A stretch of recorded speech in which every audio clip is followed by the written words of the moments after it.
네, 배우 김민정 씨가 예쁜 쇼컷을 하고 등장했습니다. 소아암협회에 자른 머리카락을 기부했다는데요.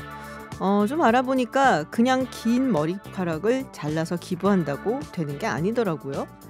길이는 25cm 이상, 그리고 염색과 펌을 했으면 안 된다라는 여러 가지 조건이 좀 있었습니다. 기부를 하고 싶으면 미리 마음을 먹고 준비를 해야 한다는 것이었죠.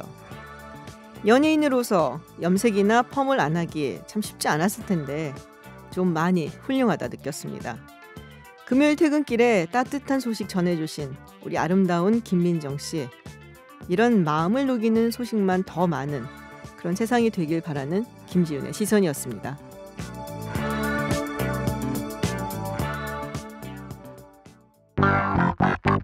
갓 잡아 올린 싱싱한 뉴스를 깊이 있게 전해드리는 뉴스 강태공. 네, 오늘 뉴스 강태공 뉴스 낚아오신 아주경제 김도영 기자 함께합니다. 안녕하세요. 안녕하세요. 네, 제가 지지난주도 쉬었죠. 그때 추석 연휴 있어갖고 지난주도 또 일이 있어 못 뵀는데, 네, 오늘 첫 소식 어떤 뉴스 가지고 오셨어요? 예, 먼저 문재인 대통령의 경고입니다. 네. 문 대통령은 오늘 검찰 개혁은 공수처 설치나 수사권 조정 등 법 제도 개혁뿐 아니라 검찰권 행사의 방식과 수사 관행 등의 개혁이 함께 이루어져야 한다고 말했습니다. 검찰이 11시간 가까이 조국 법무부 장관 자택을 압수수색했는데 이에 대한 여권의 성토가 나오고 있지 않습니까? 네.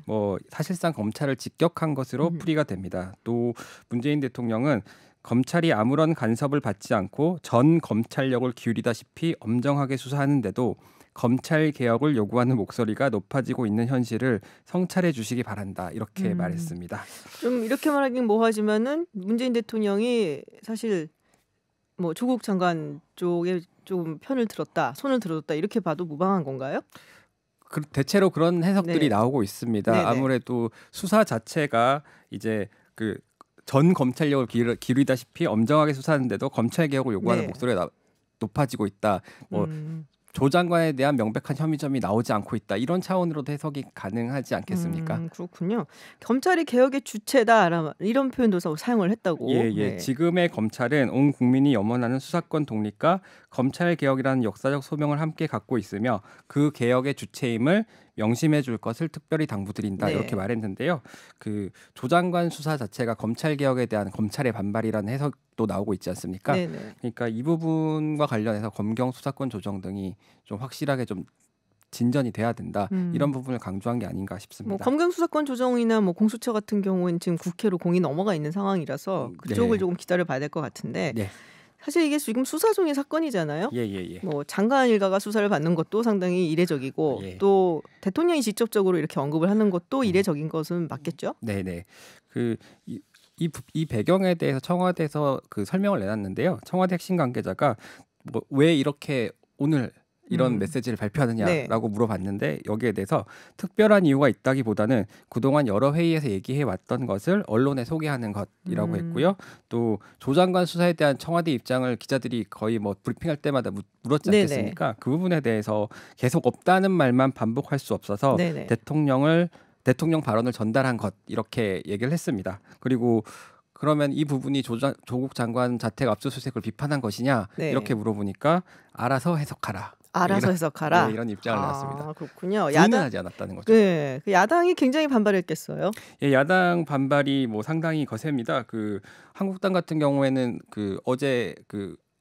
한국당 같은 경우에는 검찰을 겁박하고 있다, 네네. 이런 식의 입장을 내놨고, 또 어저께 있었던 사건들 있지 않습니까? 네. 압수수색 전화, 당시 이제 수사하는 검사팀장에게 전화를 했다, 조국 장관이. 이 부분에 대해서는 아예 검찰에 고발을 했고요. 그렇군요. 조국 장관 입장 그쪽에서는 부인이 전화를 했고 그리고 건네준 거다, 이렇게 네네. 얘기를 하고 있는데, 검찰 측에서도 뭔가 입장이 나왔을 것 같아요. 예, 검찰 입장을 이게 해석의 여지가 좀 있는데요. 그냥 그대로 읽어드리겠습니다. 네. 검찰은 헌법 정신에 입각하여 인권을 존중하는 바탕에서 법 절차에 따라 엄정히 수사하고 국민이 원하는 개혁에 최선을 다하겠음. 상당히 원론적이. 네, 원론적이고 네. 대통령이 말했던 부분을 그대로 그냥 그렇군요. 받은 건데, 어떻게 보면은 이게 좀 반발로도 해석될 읽힐 여지가 수가 있는. 있죠. 예. 그렇군요. 알아서 해석하라. 이런 말이 될 거예요. 예. 알겠습니다. 네, 두 번째 소식 전해주시죠. 이게 이제 자녀 입시 문제가 걸리다 보니까 아마 국회에서 국회의원 자녀 입시 비리에 대해서 전수조사를 하겠다 뭐 이런 얘기가 나온 것 같아요. 예, 오늘 이해찬 대표가 최고위원 회의에서 이거 제안을 했는데요. 그 조국 장관과 나경원 자유한국당 원내대표 등의 자녀 입시와 관련해서 교육 불공정성 문제가 제기되고 있다. 이번 기회에 국회의원 자녀들의 납득하기 어려운 논문 제출이나 부적절한 교과 외 활동 등에 대한 상황에 대해서 전수조사할 것을 제안한다. 뭐 이렇게 얘기했고요. 또 구체적으로 국회 윤리특별위원회나 아니면 또 다른 기구를 만들어가지고 조사하자. 이렇게 제안을 했습니다. 예, 나경원 원내대표가 요새 이렇게 많이 좀 소환이 되는 그 회자가 되는 상황인데, 나 대표는 어떻게 반응을 했나요? 네, 좀 약간 기자들 만나고 이제 기자들이 물어봤는데요. 거리낄 것이 없다. 우리도 찬성한다. 근데 다만 이것이 조국 물타기용으로 사용돼서는 안 된다. 이렇게 얘기를 했습니다. 그리고 그 전에는 이제 그 이제 자녀 문제가 이렇게 제기되니까 문재인 대통령의 딸과 아들, 조국의 딸과 아들, 황교안 대표의 딸과 아들, 그리고 제 딸과 아들도 다 특검까지 하자 이렇게 예전에 한 적이 있지 않습니까?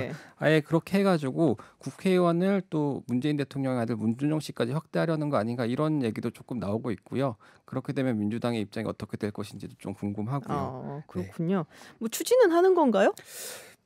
이제 일단은 국회 차원의 전수조사기 때문에 그 국회의장하고 여야 5당 대표들이 매월 첫째 주 월요일에 모임을 하거든요. 거기서 좀 논의가 진전이 될 것으로 보입니다. 문희상 국회의장이 제안을 하고 거기서 논의를 해갖고 기구를 만든다든지 혹은 윤리특위에서 조사를 한다든지 이렇게 될 것 같습니다. 그러면 뭐 양쪽 다 일단 뭐 정치적인 수사가 아니라 뭔가 의지는 있어 보인다. 예, 근데 다만 그 나경원 원내대표가 조국 물타기용으로 사용돼서는 안 된다고 했지 않습니까? 이 부분은 굉장히 여러 군데에다가 쓸 수가 있는 거죠. 부분이기 때문에 조금 더 지켜봐야 될 것 같습니다. 그렇군요. 알겠습니다. 김성태 자유한국당 의원 여기도 또 자녀 이야기예요. KT 채용 관련해 첫 공판이 있었다고 들었습니다. 예, 그렇습니다. 이제 의혹이 제기된 지 8개월 만에 오늘 공판이 열렸는데요. 이제 김 의원 측은 공소 사실 모두 인정할 수 없다. 공소 기각이나 무죄 판결이 선고돼야 된다. 이렇게 했습니다.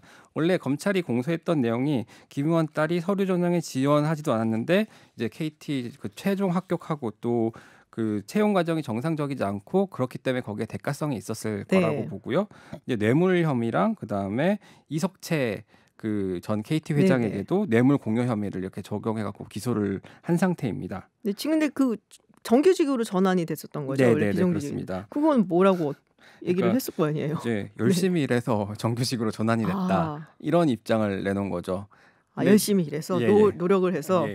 이제 검찰 같은 경우에 사실은 이제 2012년 국정감사 당시에 김성태 의원이 환노위원회 간사를 맡고 있었는데 간사들이 증인 채택을 할 때 거의 뭐 정권에 가까운 힘을 휘두르잖아요. 그때 빼주지 않았나요? 예, 빼줬습니다. 근데 그게 이제 대가성이 아니었냐고 이제 검찰에서 의심을 하고 있는 거죠. 근데 김 의원 측에서는 당시 여당인 새누리당에서는 기업 활동을 저해하지 않도록 불필요한 국감 증인을 이제 채택하지 않는 것이 당론이었다. 그리고 그 원래 이제 이석채 회장을 그 채택하려던 그 상임위원회가 환노위뿐만 아니라 이제 문체위 그리고 또 정무위, 행안위 이런 데서도 있었고 다 채택이 되지 않았다. 그렇기 때문에 환노위에서 증인 빠진 것만 갖고 대가성이 있다고 얘기하는 것은 좀 무리가 있다. 이런 주장을 피고 있습니다. 그렇군요. 알겠습니다. 마지막 뉴스 전해주시죠. 예, 그 화성 연쇄 살인 사건으로 진범으로 이제 지목된 이춘재. 맞아요. 굉장히 충격적이었는데. 그 현재 그 혐의를 계속해서 부인하고 있는 것으로 알려졌잖아요. 근데 이제 경찰이 추가 목격자를 찾고 있습니다. 그래서 근데 이제 YTN 단독 보도로 오늘 전해졌는데 뭐 추가 목격자가 나왔다고 합니다. 이제 66살의 김모 씨인데요. 사건 당시 1987년 4월에 화성에 거주했다고 합니다. 근데 지금 목격자가요? 네네네. 그 1987년 4월이 3차 사건이 일어난 직후인데 그 당시 이제 자신을 여성으로 오해하고 그 덮치려던 이춘재와 마주쳤다. 여성으로 오인을 하고. 네네. 김 씨 같은 경우에 이제 한밤중 공용 화장실에 한 남성이 자신을 따라 문을 열었고 남자인 걸 확인한 순간 도망쳤다고 합니다. 그래서 범인 얼굴이 최근 언론에 공개된 이춘재 사진과 똑같았다. 그래요? 이런 취지로 이제 그 그 취재진에게 얘기를 했다고 합니다. 그래서 이제 어떻게 여성으로 착각을 그러니까 하느냐. 뭘 보고 여성으로 착각을 했을까요? 당시 이제 자기가 곱슬머리에 장발을 하고 있었고 그다음에 여성용 스웨터를 입고 있었다고 합니다. 그래서 이제 이춘재가 자신을 여성으로 착각을 하고 성폭행을 하려고 했던 것 같다고 진술했습니다. 그렇군요. 네. 어우, 뭔가 좀 소름이 돋으면서도 예. 그래도 별일 없으셨어서 정말 다행이네요. 그렇습니다. 예, 그렇군요. 알겠습니다. 네, 오늘 소식 굉장히 많이 전해주셨어요. 네. 지금까지 뉴스 강태훈 김도형 기자였습니다. 고맙습니다. 감사합니다.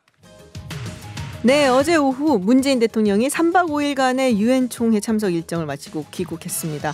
한미 정상회담, 유엔 총회 기조연설 등 한반도 평화 프로세스를 구축하기 위한 발언들도 많았는데 국내외 여러 뉴스들로 인해서 많이 주목받지는 못했습니다.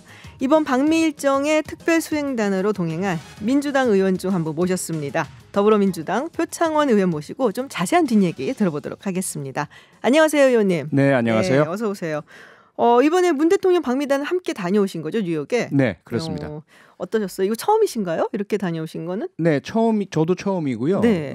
유엔 총회 등 네. 그 대통령 공식 해외 순방 일정에 함께했던 그 국회 의원들이 함께한 건 이번이 처음이라고 들었습니다. 아, 그렇군요. 네네. 국회의원들이 함께 간 것 자체가 일단은 처음이다라는 네, 말씀이군요. 그러니까 1대1의 정상 방문이라든지 이럴 때 네. 이제 수행을 같이 하는 적도 예. 있었고요. 미국이라든지 그런데 이제 국제 다자 회담 회의에 함께한 것은 처음으로 들었습니다. 그렇군요. 좀 재미있는 뒷얘기 없으세요? 들려주실 거? 근데 워낙 저도 긴장을 해가지고요. 저희도 가기 전부터 보안 사항이라서 간단한 사실 자체를 인정해드릴 수가 없었거든요. 아, 그랬군요. 네, 기자분들이 연락 오셨을 때도 네. 뭐 간다고 말씀을 못 드렸고요. 기간 내내 저도 SNS를 전혀 하지 않았고 혹여나 위치나 상황들이 노출이 돼서 경호상에 문제가 생길까봐 대단히 초긴장 상태에서 다녀왔습니다. 그렇군요. 아, 뭔가 좀 이렇게 뒷얘기가 있지 않았을까, 뭐 이렇게 몰래 밤에 나가서 뭐 재밌는 일이 없었나 하고 좀 여쭤보려고 했었는데. 그건 전혀 그럴 수가 없고요. 뉴욕시 전체가 뭐랄까 하이 얼러트라고 하죠. 네네. 영어로 최고의 그 긴장 수준으로 경찰관들이 완전 쫙 깔려서 24시간. 네. 그리고 이제 도보, 인도 이런 것들이 다 통제가 돼 있었어요. 아, 그래서 유엔 그 주변뿐이 아니고 주변뿐이 아니라 도시 그렇군요. 맨하탄 구역 네. 전체가요. 그래서 일반인들이 다닐 수 있는 곳, 그다음에 못 다니는 곳, 신원 확인이 돼야 다닐 수 있는 곳. 네. 이게 또 수시로 변하기도 하고. 그래서 저희들이 여유 있게 밤에 나가고 이럴 수 있는 여건 자체가 아니었습니다. 그렇군요. 하긴 우리도 그때 G20 했을 네. 때 그때 보면 다 이렇게 막 막아놓고 막 이랬었잖아요. 네, 맞습니다. 그때 기억이 나는군데요. 네. 그렇군요. 혹시 야당 의원들도 포함이 됐었나요? 아닙니다. 아, 그럼 여당 의원들만? 네. 아, 그렇군요. 알겠습니다. 사실 제가 다녀오신 줄 몰랐어요. 그러니까요. 네, 그러니까 기밀 사항이었구나라고 지금 네. 말씀을 하시니까 그래서 몰랐구나, 신문에 안 났구나라는 생각이 드네요. 네. 알겠습니다. 다음에 몇몇 신문에 나긴 했습니다. 작게. 예. 그렇군요. 알겠습니다. 근데 이제 이번에 가서 사실 유엔 총회 연설만 한 게 아니라 한미 정상회담도 있었고 또 네. 그 외에도 여러 정상들과 만나고 그랬었잖아요. 네, 문재인 그렇습니다. 대통령이. 근데 이번에 다녀온 어떤 성과 이런 것에 대해서 여러 가지 얘기가 있죠. 물론 이제 청와대에서는 굉장히 여러 가지 성과를 얘기를 했고 또 당연히 또 야당 측에서는 성과 없는 빈 껍데기 알맹이가 없는 이런 얘기도 하는데 네. 직접 다녀오셨으니까 어떻게 보셨어요? 우선 이번 방문 자체가 네. 어떤 예정되어 있는 양 정상 간의 합의문을 발표한다든지 이런 방문이 아니었고요. 네. 유엔 총회라고 하는 세계 가입 모든 국가들의 정상 내지는 행정부의 수반이나 차 상위급들이 참석을 해서 국제사회의 평화와 인권 그리고 공동 번영, 네. 지속 가능성, 특히 최근에는 환경 문제가 가장 크게 대두가 됐죠. 이 부분을 논의하는 게 주였거든요. 그것이 주고 그 다음에 이제 그런 김에 각국 정상들 중에 미리 사전에 약속이 되면 정상회담을 하게 되고요. 네. 그런데 우리 국내에서의 관심사는 오직 한미 그렇죠. 정상회담. 네. 여기에 조금 더 나아간다면 혹시라도 한일 간의 정상회담이 가능할 것인가 혹은 한일 문제에 대한 뭔가 유엔 차원에서의 얘기가 나올 수 있는가 요 정도에 한정됐던 것 같아요. 네. 근데 제가 직접 가보니까 실제 유엔의 분위기는 그렇지는 않고요. 네. 전 세계가 함께 직면하고 있는 환경 문제에 가장 초점이 맞춰졌고 각국에서 발생하고 있는 분쟁, 내전 평화의 문제 이런 부분들이 가장 크게 논의가 됐고 네. 우리 대한민국이 상당히 주요한 국가의 일원으로서 그 부분에 동참을 하고 주도하고 특히 가장 이제 좀 우리 국내는 잘 안 알려졌지만 가장 네. 핵심적이었던 부분이 P4G라고 해서 지속 가능한 그런 그 녹색 성장을 향한 약속이고요. 환경 문제죠. 네. 이 부분에 있어서 한국과 덴마크 두 정상이 주도해서 이루어내고 있고 이번에도 이제 두 정상이 함께 반기문 전 총장님과 함께 네. 그 정상회담을 열었고요. 내년에 그 P4G 정상회담을 우리나라에서 하기로 제안하신 그렇군요. 것도 있고 예. 상당히 많은 성과들이 있습니다. 네. 근데 그러니까는 말씀하신 대로 뭐 한미 정상회담 또 지소미아 얘기가 나올까 또 뭐 이런 부분이 사실은 우리는 굉장히 집중해서 봤지만 훨씬 그보다 폭넓은 의제를 다뤘고 저도 이제 좀 여러 가지 이제 클립들을 봤는데 정말 환경 얘기를 정말 많이 하더라고요. 맞습니다. 예, 전 세계적인 관심사다 이제는. 네. 그게 또 트럼프 대통령이 워낙 환경적에는 관심이 없는 사람이라 더 그런 건 아닌가라는 생각도 좀 들기는 했는데. 네, 그 파리 기후 협약에서 탈퇴를 해버리고요. 그러니까요. 그러면서 미국은 독자의 길을 가겠다라고 하면서 세계 환경 그 기후 협약 그리고 기후 변화에 대한 대응의 국제적인 연대 협력이 좀 금이 갔거든요. 그렇죠. 그러다 보니까 UN 차원에서는 좀 그런 미묘한 분위기가 좀 감지가 됐습니다.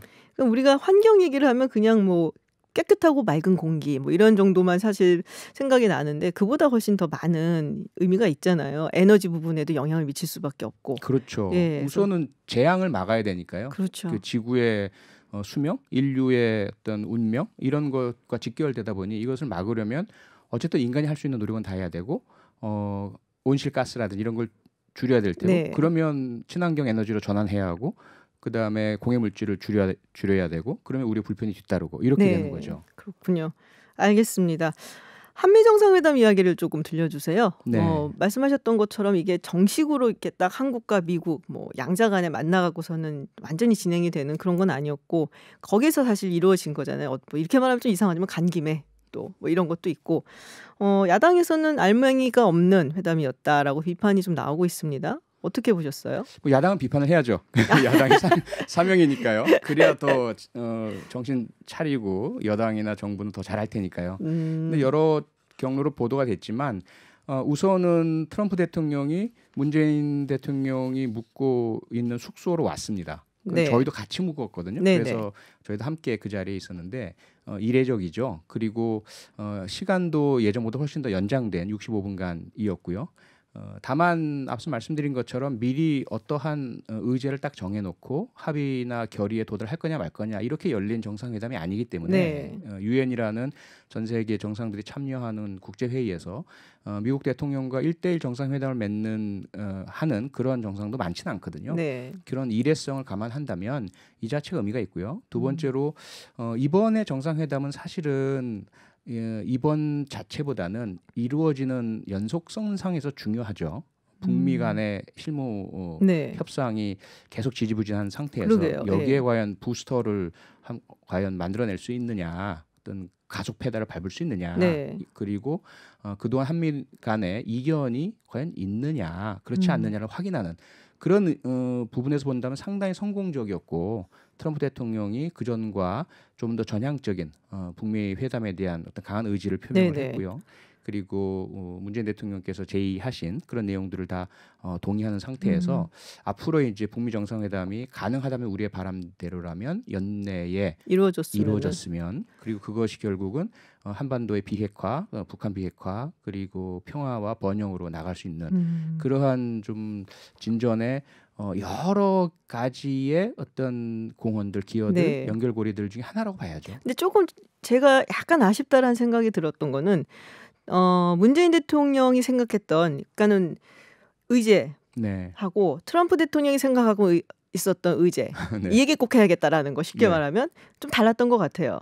그럴 수밖에 없죠. 트럼프 대통령은 방위분담금 얘기가 아무래도 주 관심사 그리고 무기 팔아야겠다라는 얘기가 있었던 것 같고 문재인 대통령은 말씀하신 것처럼 뭐 비핵화 문제라든지 북미 관계를 빨리 좀 더 또 속도감 있게 추진하고 또 그리고 남북 관계도 더불어서 좀 좋게 이어나가고 싶은 욕심이 있으셨고 그 약간 미스매치가 있었던 게 아닌가라는 생각이 좀 들긴 하는데요. 그건 당연하고 어쩔 수 없지 네. 않습니까? 트럼프 대통령 이번 유엔 총회에서의 네. 연설 자체가 전 세계적인 관심의 대상이 됐는데요. 늘 관심이죠. 그분의 말씀은. 네. 아니 유엔 총회에 와서 네. 전 세계인들이 어떤 국경이나 국익을 초월해서 함께 인류 공동의 문제를 해결하고 평화를 이뤄내자는 게 유엔인데 민족주의. 네. 아니 국제적인 그러한 공동 협력보다는 국익이 네. 더 중요하다. 그렇죠. 이렇게 시작하는 분이에요. 이런 네. 분하고의 회담이라는 게 쉽지 않다는 건 모두가 잘 알고 있고요. 그러면서 트럼프 대통령은 네. 국내 정치로도 상당히 위기에 몰려 있는 상태고 그렇죠. 우크라이나 사태로 인해서 지금 탄핵 위기에 몰려 있는 상태인데 계속 강조하는 것은 국익. 그래도 나 때문에 미국이 더 나아지고 있고 경제적으로도 성장하고 있으니 다른 모든 문제는 다 문제가 아니야. 이렇게 네. 하려고 하는 분이라서 한미 정상회담이라고 한다면 당연히 트럼프 대통령은 미국에 조금이라도 이익을 줄 수 있는 것들을 가져오시는 거고요. 그런 걸 아는 상태에서 뭐 우리 문재인 대통령이나 일본의 아베 총리나 우리가 원하고 우리가 얻어내야 될 것을 또 돌파해내야 하는 그런 이제 과제를 가지고 하게 되는 게 정상회담이죠. 네, 알겠습니다. 그러면은 이번에는 문 대통령의 그 기조연설 이야기를 조금 해볼게요. 저는 뭐 상당히 신선하고 좀 잘 조합이 잘 된 연설이었다라는 생각이 들었는데, 네. 그 이야기요. DMZ 네. 부분 그리고 그 비무장지대를 국제 평화지대로 만들자라는 말씀. 네. 근데 사실은 그 얘기는 예전에도 나왔었거든요. 그렇죠. 박근혜 전 대통령 때도 거기에 생태공원, 네. 네, 그걸 만들자. 물론 전 정부가 한 아이디어라고 해도 좋은 아이디어는 계속 이어나가는 것이 바람직하기는 한데 네. 그 부분에 대한 의지가 정말로 굉장히 많이 있으신 건가요? 강하죠. 강하고 좀 그런 면이 있어요. 저도 네. 개인적으로 얼마 전에 뉴질랜드 총리 초청으로 뉴질랜드를 방문하고 왔고, 뉴질랜드 뭐 너무나 자연이 아름답죠. 네, 그리고 여러 의원 외교 활동을 통해서도 좀 접하해서 확인한 바가 뭐냐면 안보라든지 외교라든지 네. 그리고 국민의 직결되는 큰 사안, 사회적 사안, 교육 이런 부분에 있어서는 흔히 뭐 영어로 바이파티전 서포트라고 네. 해서 초당적인 협력 네. 이런 것들이 되게 이루어집니다. 근데 우리는 그게 없는 게 너무 아쉬워요. 그건 꼭 한쪽의 탓만은 아니라고 생각되고요. 우리 불행한 국내 정치의 역사라고 생각이 되는데 한반도 비핵화 또는 DMZ의 평화 지대화, 국제적인 평화 국가로서의 우리의 위상 이거는 여야나 진보 보수를 넘나들고 우리 모두의 수건이고요. 그건 이어 나가야 하죠. 네. 그것은 분명하다는 생각이 들고요. 그래서 박근혜 대통령이건 이명박 대통령이건 뭐 문재인 대통령이건 또는 뭐 노무현 대통령이건 달라질 수 없다고 생각해요. 다만 그것이 어떤 노력의 차이나 방향의 차이 혹은 그 당시 국제 정세 차이에 따라서 영향받는 부분이 있겠죠. 그리고 시간적으로 지금이 좀 뒤니까 그 전부터는 조금 더 진전되고 조금 더 구체화되고 네. 그런 실천 의지가 좀 더 강하다 이렇게 봐야 되겠죠. 그렇군요. 근데 뭐 DMZ를 뭐 생태 뭐 환경 공원으로 만든다든지 뭐 그렇게 하려면 사실은 거기가 완벽하게 비무장이 돼야 되니까 그런 이제 현실적인 문제도 빨리 우리가 좀 해결을 해야겠다라는 생각이 좀 들긴 합니다. 네, 그래서 네. 그 연설문에 같이 말씀하신 게 지금 비무장지대에 약 추정컨대 38만 개의 지뢰 매설이거든요. 그렇죠. 이게 가장 현실적이고요. 이 부분을 그 전에는 없던 제안이죠. 국제사회와 함께 유엔 지뢰행동기구와 함께 투명하게 공개적으로 지뢰 제거 작업을 하자. 이것은 뭐 상당히 진전된 제안이고요. 네. 유엔 거기서는 박수가 막 터져 나왔고 네. 유엔이나 다른 국제사회에서도 관심을 가지고 있고요. 아울러 북한과 함께 어느 정도 이제 평화적인 부분이 진척된다면 유네스코의 세계 유산으로 등재의 노력을 하겠다. 이것도 상당히 중요한 제안이고 네. 물론 그 조건들을 구비하려면 많은 노력이 필요합니다. 하지만 북한과 함께 해나간다면 충분히 가능한 부분이고요. 그다음에 이제 DMZ로부터 개성까지 이르는 평화 공동 경제구역으로 네네. 만들어내자. 이건 역시 박근혜 대통령 때도 제한된 평화 경제구역 구상이지만 조금 더 지금은 실천 가능하지 않느냐 시기적으로. 그래서 의미가 대단히 있다라고 저는 네. 생각을 합니다. 일단 뭐 북한 측에서 좀 더 긍정적으로 반응이 와주기를 이제 바라고 있는데요. 네. 나오신 김에 국내 이야기도 조금 내 얘기 안 하면 안 될까요? 그러실 줄 알았어. 예, 저도 참 좀 네. 말씀하시기 말씀하시죠. 네. 뭐 제가 뭐 문재인 대통령 방미하고 뭐 한미 정상회담 또 많은 정상들도 만나고 이런 여러 뉴스가 있는데 사실 네. 국내 이슈 때문에 묻혔다 좀. 네네. 왜 어느 국내 이슈 때문에 묻힌지는 다 아실 거 아니에요. 아, 그럼요. 잘 알죠. 예. 네. 예. 오늘 문재인 대통령 아까 저희가 뉴스에서도 좀 소개를 해드렸어요. 네. 네, 담화문 발표하셨는데 어떻게 들으셨어요? 힘들고 어렵고 고뇌 찬. 네. 하지만 어느 시점 언젠가는 꼭 하셔야 될 말씀이셨다라는 네. 생각이 들고요. 이렇게 거의 뭐 블랙홀이라는 표현이 사용될 정도로 조국 법무부 장관을 둘러싼 이슈가 국회를 포함해서 또는 뭐 밥상머리 이야기, 술자리 이야기, 사회 전체의 이슈를 다 지금 거의 뭐 막말로 잡아먹고 있는 이런 상황에서 대통령께서 어떤 의견을 표명하셔야 되지 않느냐라는 것은 저는 충분히 우리 모두 공감하리라고 봐요. 그리고 네. 그 방향성도 두 가지의 균형을 맞췄다. 하나는 검찰 스스로가 이제 개혁을 해야 한다는 국민의 목소리 충분히 높다. 다만 다른 한쪽으로 지금 법무장관을 상대로도 살아있는 권력을 상대로도 흔들림 없는 엄정한 수사 당연히 해야 하고 잘 해야 한다. 이 두 가지 균형이 잘 맞춰졌다고 생각을 합니다. 네. 다른 국내 뉴스 한번 여쭤볼게요. 네. 기억 나오셨으니까 약간 옛날 기억을 좀 떠올리시면서 예. 화성 연쇄살인 사건 아, 네, 새로운 네. 목격자 등장을 했고 네. 지금 이제 뭐 범인이라고 의심이 되는 이춘재 씨. 그래서 이렇게 새로운 목격자가 등장한 것이 수사나 이런 데는 큰 의미가 있나요? 큰 의미가 있죠. 아, 그런 건가요? 네. 너무 오래전 일이라 갖고. 네, 너무 오래전이기도 하지만 네. 그리고 그러한 이제 진술 자체가 자동적으로 증거 능력을 인정받거나 또는 증명력을 갖는다고 보기는 어렵습니다. 물론 네네. 이제 공소시효가 완성 도과가 됐기 때문에 큰 의미는 없지만 우리가 이제 진실 규명이라는 걸 해야 되잖아요. 그렇죠. 그런 차원에서 보자면 DNA라는 첨단 과학 증거가 3건에서 이미 확인이 된 상태이고 하지만 본인은 부인을 하고 있고 구체적인 동기나 방법 등을 얘기하지 않고 있고 또 추가적인 사건이 얼마나 더 있는지 이 부분도 확인해야 할 부분인데 그걸 어떻게 풀까라는 거죠. 다른 지문이나 족적이나 다른 과학적 증거는 이미 멸실되어 버리고 없는 네. 상태입니다. 오직 우리가 의존할 수 있는 거는 인적인 증거예요. 본인 스스로가 하는 자백 아니면 직접적인 목격자나 네. 혹은 생존해 주신 그런 네네. 그 피해자께서 네. 해주시는 말씀 이걸 모아서 전체적인 진실 구축 재구성을 해야 되거든요. 네. 그런 차원에서 대단히 소중하고 중요한 목격 진술이다 이렇게 생각합니다. 아, 그렇군요. 네. 알겠습니다. 지금 표창원 의원님 모셔놓고 온갖 걸 다 제가 여쭤봤습니다. 워낙에 네. 팔방미인이시고 다들 알고 계시니까 또 이렇게 무리해서 여러 가지 여쭤봤습니다. 오늘 이 자리까지 함께 나오셔서 모든 것에 다 질문을 해드렸는데 답변 잘 해주셔갖고 정말 감사드려요. 고맙습니다. 제가 네. 감사드립니다. 네, 고맙습니다. 고맙습니다. 네, 구석구석 찾아 전해드리는 테두리 뉴스 시간입니다. 차윤주 기자 나오셨습니다. 안녕하세요. 네, 안녕하세요. 네, 그 전에 하나 소개를 해드릴게요. 0522님.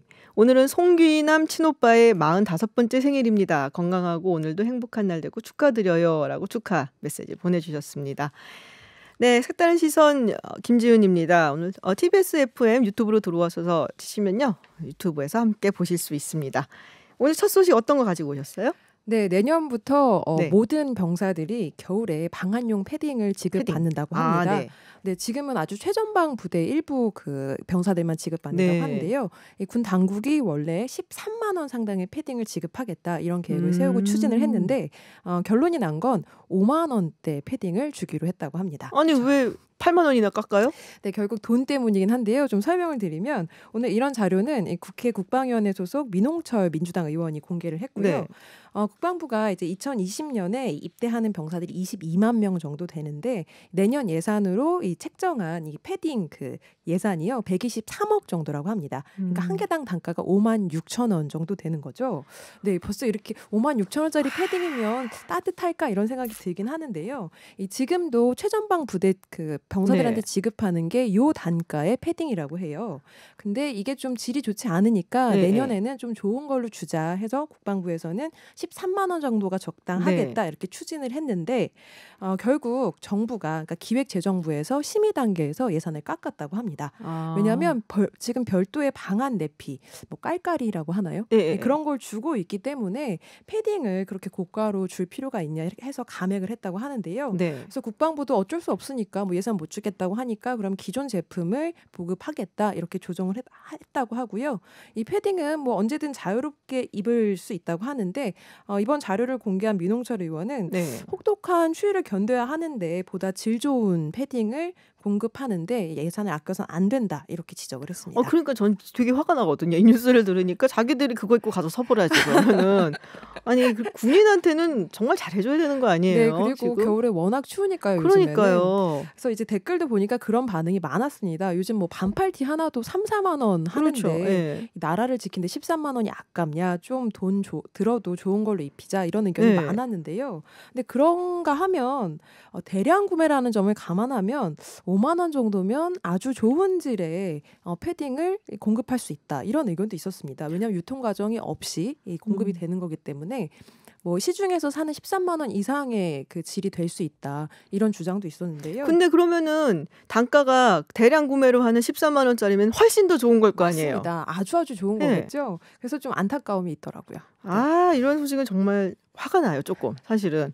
예. 네. 아낄 걸 아껴야지 그렇죠. 이런 생각 듭니다. 이런 데서 아끼지 말고 딴 네. 데서 아꼈으면 좋겠다라는 생각이 많이 듭니다.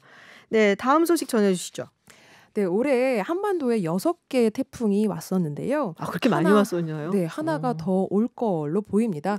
지금 이 제18호 태풍 미탁이 발생될 거라고 해서 관심이 집중되고 있는데요. 네.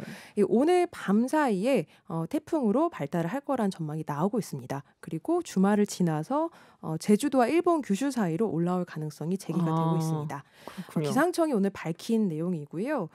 이 지금 지난 25일, 그러니까 이틀 전에 괌 해상에서 열대 저압부가 발생을 했다고 해요. 근데 오늘 오후 3시 기준으로는 지금 괌의 서쪽 해상에서 천천히 이동을 하고 있다고 하고요. 밤 사이에 수온이 높은 해역을 지나면서 태풍으로 발달할 게 유력하다고 합니다. 그래서 미탁이 오키나와 인근을 따라서 이 일본 열도를 거쳐서 올라올 거라고 하는데요. 그래서 아마도 다음 주 이제 수요일인 2일쯤에 제주도와 일본 규슈를 지나지 않겠냐. 그래서 우리나라에 영향을 줄 수 있다. 이렇게 보이고요. 네. 다만 기상청에서는 아직 경로는 좀 불확실하다. 그리고 뭐 태풍의 영향 범위나 정도를 자세히 언급하긴 이르다 이렇게 밝혔습니다. 왜냐하면 아직은 변동성이 큰 상황이라고 하는데요. 근데 이번 열대저압부가 태풍으로 발달을 해서 한반도에 접근하면 올해 이제 역대 태풍의 영향을 가장 많이 받은 해가 된다고 합니다. 그렇군요. 네, 지금까지 이제 역대 한 해에 태풍 7개가 접근했던 해가 1959년이라고 하는데요. 이 미탁까지 오면 공동 1위가 되는 거죠. 올해도. 근데 이제 18호 태풍으로 발생하게 된 미탁은 이 미크로네시아에서 제출한 이름으로 여성의 이름이라고 합니다. 그렇군요. 지금 방금 전해드린 그 병사 패딩 소식에 청취자분들께서 뭐 의견 보내주셨는데 미나찌님 중간에 비리가 없었으면 좋겠네요. 네, 이 뭐 군 비리가 이제 옛날에 또 많이 있었으니까 좀 맞습니다. 그런 말씀하신 것 같고 마종물 투님. 입을 만한 거 좀 줘요. 군인이신가요? 네, 그러니까 군대를 저는 사실 다녀오지는 않았으니까 어느 정도 수준일까를 제가 정확하게 가늠은 할 수가 없지만, 네, 그렇죠. 뭐 그래도 좀 병사들한테는 조금 좋은 걸로 지급을 해야 되지 않겠나라는 생각들은 많이 하시는 것 같아요. 마음도 추울 텐데 옷이라도 따뜻하게. 너구더리님, 이 아이디어가 있네요. 국회의원 세비 깎아서 비싼 패딩 사주자. 전달을 아까 표창원 의원님 가실 때 제가 할 거예요. 많은 분들이 동의하실 것 같습니다. 네, 그렇군요. 알겠습니다. 다음 소식 전해주시죠. 네, 건강을 생각해서 차를 마시는 분들 상당히 많으실 것 같은데요. 좋지 않은 소식입니다.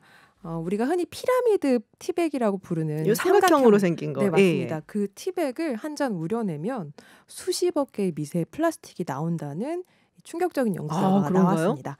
네, 캐나다의 맥길 대학교 연구진이 이런 실험을 거쳐서 최근에 유명 학술지인 환경과학과 기술에 발표한 내용이라고 하는데요. 우선 연구자 2사람이 캐나다에서 많이 팔리는 4종류의 티백으로 플라스틱 검출 실험을 진행했다고 합니다. 그랬더니요, 무려 티백 한 개에 미세 플라스틱이 116억 개가 나왔고요. 그보다도 더 작은 나노 플라스틱은 31억 개가 들어있었다고 합니다. 네, 그러니까 티 한 잔을 마시면 이 많은 이 플라스틱들을 삼키게 된다라는 건데요. 이런 이 워낙 작기 때문에 입자를 다 더하면 무게가 한 16 마이크로그램 정도 됐다고 해요. 평균. 그러니까 0.016 밀리그램인데요. 네. 뭐 그게 얼마나 될까 이렇게 생각하실 수 있는데 이게 이 다른 음식이나 음료에서 발견되는 양보다 훨씬 많은 양이고요.